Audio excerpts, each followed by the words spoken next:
This is Katie, co-host of Coffee with Keith and Katie. Thanks for listening to the following broadcast on Public House Media. This is Dr. Mariah White, host of Your Life Matters, here on Public House Media. Thanks for listening to the following broadcast on Public House Media. Once you are done with this episode, I hope you'll come check out my show, Your Life Matters, where we talk about dreaming big and dreaming bold to reach your wildest dreams in both your health and your happiness. A new show comes out every single Tuesday. Don't forget to subscribe on iTunes so you'll never miss an episode of Your Life Matters. Thanks again for checking out the following broadcast on Public House Media.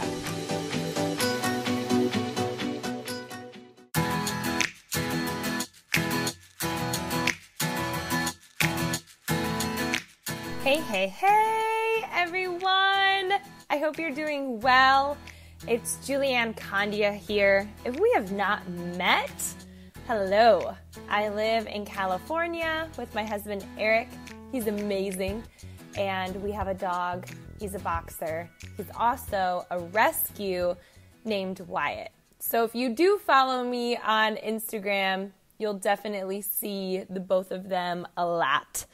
I just need to say, I'm so proud of Rewritten. It is doing so well. So many of you send me DMs, messages, texts to tell me what it's doing for your life, what takeaways you're having, how you're implementing it into your life. And that's why I created it. I got a lot of people reaching out to me saying, you should start a podcast. And it took me a long time to actually do it.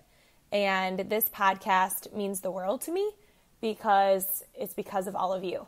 And you're the ones who even named it. So let's look at it as our podcast, a way to grow, connect, rewrite our story together.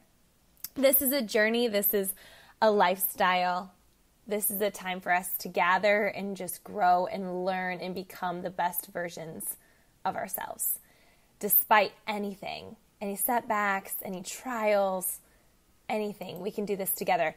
I actually was thinking about a quote that is really on my heart a lot, and I wanted to share it with all of you, and I just think that it will speak to you. I think that this quote is something you should definitely write down, is that the journey is the reward.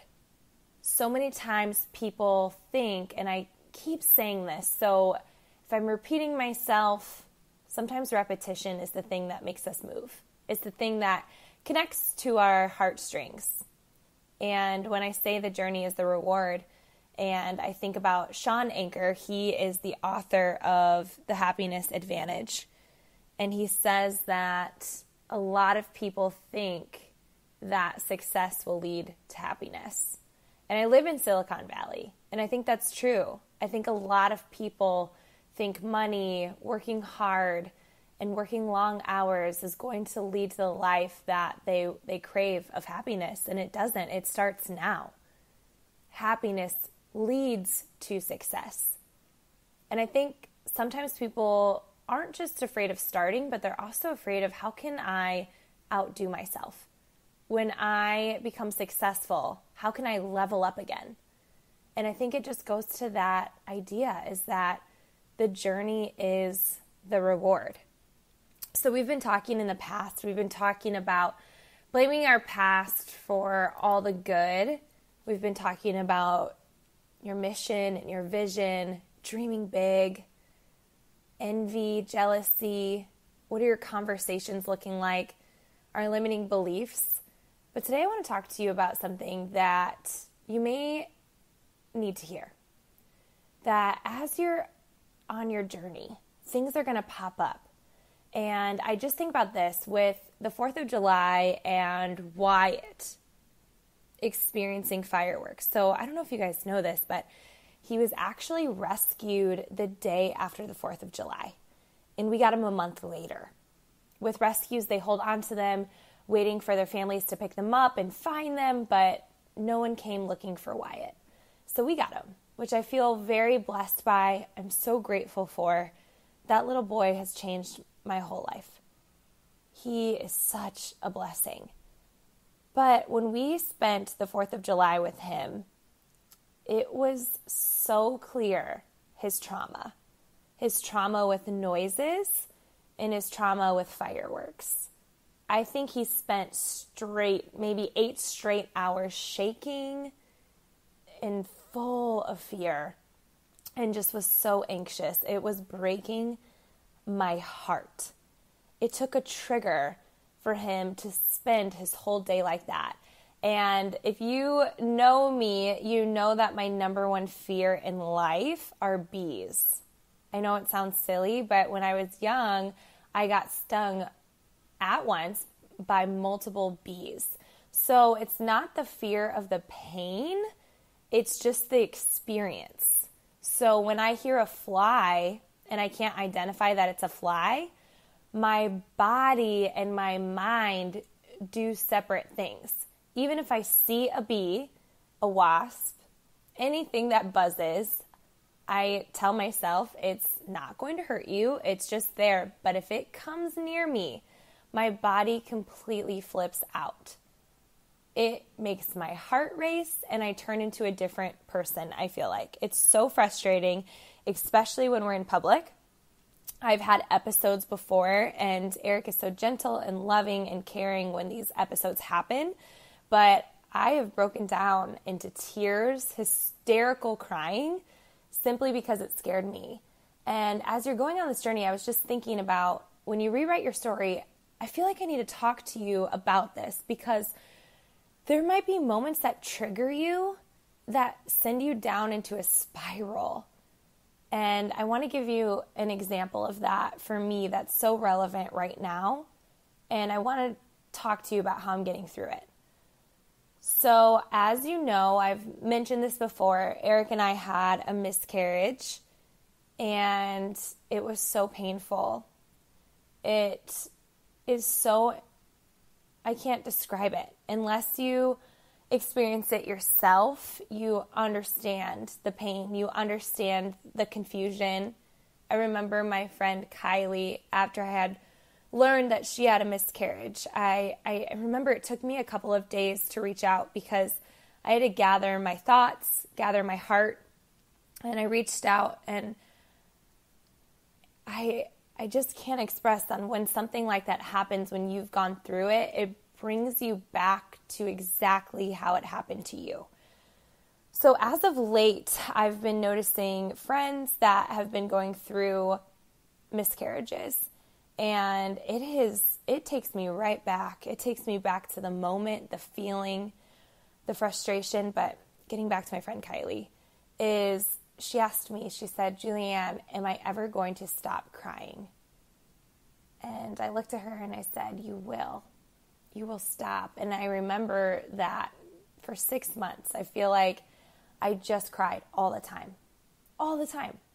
And now I cry when I hear about a miscarriage or sentimental moments or random things. I'll start crying, but it's definitely not like when we first had our miscarriage. It was really painful. So with these triggers, I've noticed my mind wandering a little bit of thinking about my baby and thinking about, was it a girl? Was it a boy? Would this baby have had a lot of hair like me? And it just can break your heart. Moments can break your heart. I think about my friend Brittany. She's had some triggers happening in her life with running into some family members that have essentially blocked her from their life. And it just broke her heart. And how do you recover from things like that? How do you prepare for things like that? You can't prepare for it, but you can work through it. And when those things happen, the most relevant thing for me is to, one, allow myself to feel. So much of my life growing up, I would ignore it, suppress it, and push it away. But every time something painful comes up, I allow myself to honor it, look at it and think about, why is it that I'm feeling this way? And it matters. That's why. Something that's painful, a trigger, means that it meant something to you in your life at some point. It connects something, an experience that you've had. And it kind of goes back to that thing of honoring your past, blaming your past for all the good, not just the bad. And so when those episodes happen, I have to take deep breaths. I have to acknowledge them, and I have to deal with them. Suppression and hiding from your issues and problems and triggers will not grow you. It won't help you. But I think when these triggers happen, it produces more armor that you gain through life. More experiences that you go through, you'll get more armor. You'll bounce back quicker. And honestly, when these moments happen, it just reminds me of my strength. It reminds me of how mighty God is. It reminds me that I'm not alone in this. And it also reminds me of my story, and it reminds me of my purpose. Because the farther along I keep getting from my miscarriage, the more healing that happens. And sometimes I feel like I cannot relate to women who go through that. And then when they tell me their story, or I read a post on Facebook or Instagram, I can really physically put my feet in their shoes, and it brings me right back to the feeling like it was happening right then and there. And honestly, I'm grateful for that, so I don't lose touch to something that was so significant in my life. It almost gives me, it takes my breath away for sure, but it almost gives me this amount of extra empathy and love in life, because I don't want to lose that. I don't want to lose touch with people who are experiencing the same kind of trauma that I've experienced.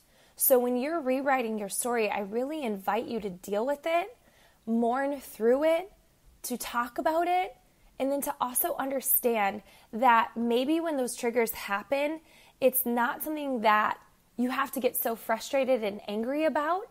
But just like I was telling my friend Brittany, I said, when she was struggling with her family, I said, how can you grow from this? What is this teaching you? How can you get better from this? How can you live your life differently to how they're treating you? What does this make you want to do right now? How do you want to respond? Do you want to respond out of bitterness or blessing? Do you want to respond out of hate or with love? That maybe the Brittany a couple years ago would have responded totally differently. And that's something that you can honor, is that you've grown and that you can respond with so much love, so much empathy, and so much compassion. That when things come up, it's not to compare, it's not to make yourself dig yourself in a hole, but maybe it's to teach you a lesson, and not a bad lesson, a lesson that can transform your life. A moment, a feeling that it can bring you back to who you used to be, so you can really truly dig deep with who you've become.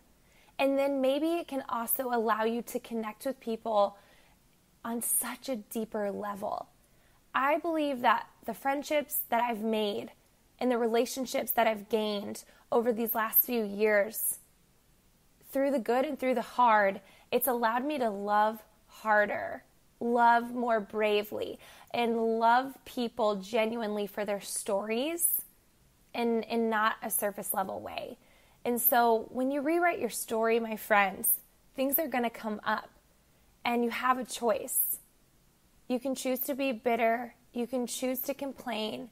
You can choose to feel sorry for yourself, or that when these moments trigger you into an anxious state, a frustrated state, that maybe you can shift your focus to more empathy, more love, and more strength. I truly believe that everything that happens in our life teaches us something. And so, friends, I hope that this message spoke to your heart today, because it's been speaking to mine, and it's just helped me gain clarity on how much growth I've experienced since my miscarriage. And it's so hard. It is so hard to relive and refeel those moments. But because I'm able to relive those feelings and those moments, I'm able to connect deeper and more authentically with other people and help them. And I do truly believe that God does give you more than you can handle. I know a lot of people will try to make you feel better and say, God will, He'll give you everything that you can handle. He knows how much you can handle, but I don't know. I think He gives you more than you can handle, because since He does give you way more than you can handle, you don't do life alone. You do life with Him. And that's the ultimate goal, right? Thank you for listening. Please let me know how this episode spoke to you today. And please leave a review. Take a screenshot, upload it to your Instagram stories or on Facebook. Send me a message. Send me a text. I want to hear. Thank you so much, and I just appreciate you.